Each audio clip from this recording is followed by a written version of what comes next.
Okay, so there's a question that's been on my mind lately, and I know it's been on yours too. Just how big is Starfield? I mean, are we talking Morrowind big? Fallout 4 big? Skyrim big? Daggerfall big? Well, the answer to that question is yes. Let me explain. Now look, bigger isn't always better, especially when it comes to gaming. In a market seemingly chock full of bland 400-hour Ubisoft open world games, sometimes it's better to play a smaller, more linear experience. The last thing some of us want is another huge open world to explore. That is, unless it's made by Bethesda. Bethesda, for all their faults, almost always deliver on their open worlds. They seem to have an eye for detail that a lot of other developers don't have. There's a reason we're all playing the same game so many years later. That and modding, I guess. This is what I want to do. This is the kind of games that I'd ultimately like to make. So, if any developer is qualified to take a crack at a large-scale space RPG, it might as well be Bethesda. That brings us to our main question. How big is Starfield? 125 gigabytes. Uranium fever has gone and got me down.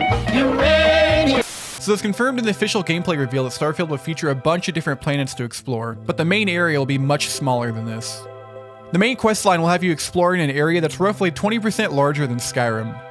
Skyrim's map is about 15 square miles, give or take, so with my American education, that would make it about 18 square miles. 18 square miles is about 46 square kilometers, which is about 11,520 acres, or roughly about 2,684 Walmarts. So yeah, that is pretty big. But I don't think it's too big. Say what you will about Fallout 4 and Skyrim, their worlds aren't really empty at all. I have no doubt in my mind that the dev team can deliver on making the world seem fresh and explorable. But, notice earlier how I said this is only the main area in the game? What about the other areas in the game? We still try a lot of crazy stuff that sometimes we shouldn't try. In Starfield, a big part of the gameplay loop is flying and landing your ship on other planets. But how many planets are in the game?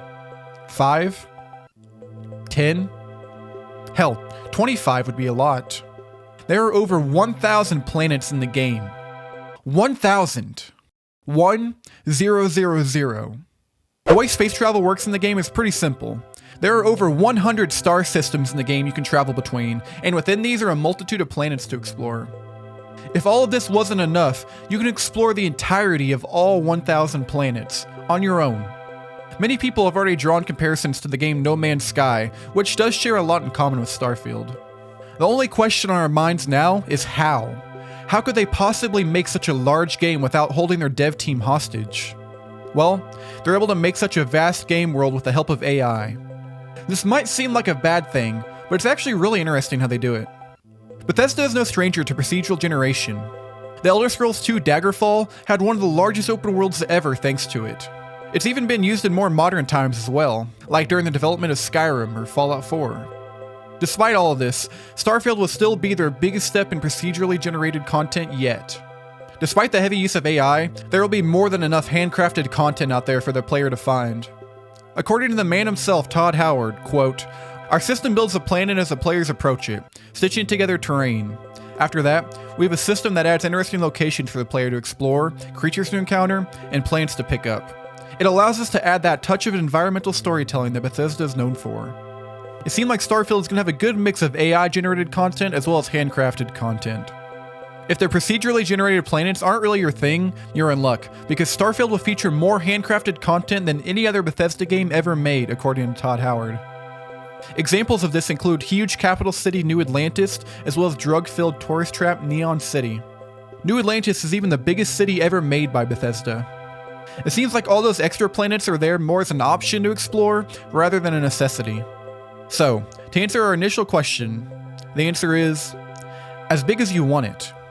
You can run through only the main area in the game and stick to that, or you can do what the game is seemingly based around. Explore. Sure, you might not find anything worthwhile, but it's really more about the journey than it is the destination. Alright guys, so we have just over a month before Starfield drops. Are you guys going to pick it up day one, or are you going to wait to see if there are any Bethesda features at launch? Whatever it is, let me know down below. If you liked the video, liking and subscribing really helps the channel out a lot. We do now have channel memberships along with the channel Discord. The link for that will be down below. I think that's all from me. Thanks for watching. Have a good day.